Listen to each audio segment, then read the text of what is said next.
MC Anson. MC Anson tí wà ló bẹ̀rẹ̀ ọmọ ìlọ́wọ́ pàtẹ́wọ́ rẹ̀. Bẹ́ẹ̀ni rí amálẹ́bù tí wà ọkọ̀ àti mi amálẹ́wọ́ ọlọ́rọ̀ wàhíì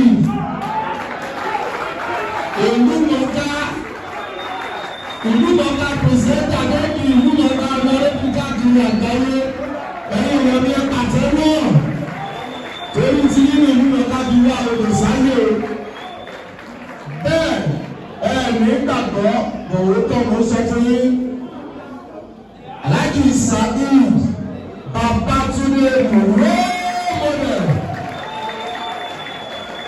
gbogbo àwọn tó bá ka sport ọlọ́run máa fún wọn ṣe ọ̀gá wọn wà bí ọ̀gá gbogbo àwọn 12pm sport ó wà bí ẹ pàtẹ́wọ́ ọ̀rẹ́dẹ̀dẹ̀ lábẹ́ àwọn.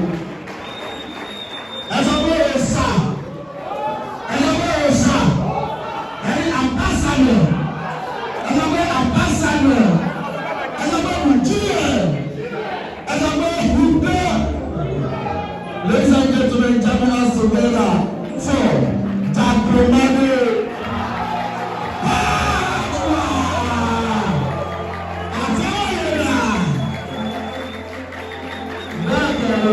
The most wise man on the radio is also here. The God of Assassin Appeal, the wise man is here.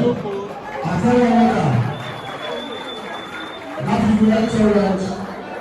We are taking the family and we are together and we continue to be together.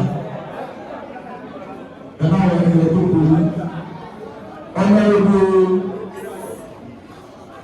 Raid. Láti local government ti wa tó tóbi jù local government wa náà ju Bayelsa lọ Olúyọ̀lé ní odidi ìlú kan àtẹ́wọ́ wọn náà ìmọ̀ ìfọ̀lá wọn náà di very government for now ẹgbẹ́ ẹgbẹ́ gbọ́dọ̀ lóko ìṣèlú nìyẹn.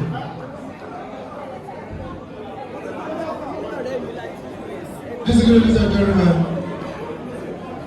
we have the arrival of top successful powerful broadcasters as linked by the drama manager success effect Takwade Padwan to the deputy drama manager Alhaji Ọmọ Alhaja Ọmọ Alhaja Babatunde Saheed himself to the head of programs Alhaji Oyetayo Olatundeji, to a notable presenter of Success FM, to Ibadan, to Oyo State, to Nigeria, to the world.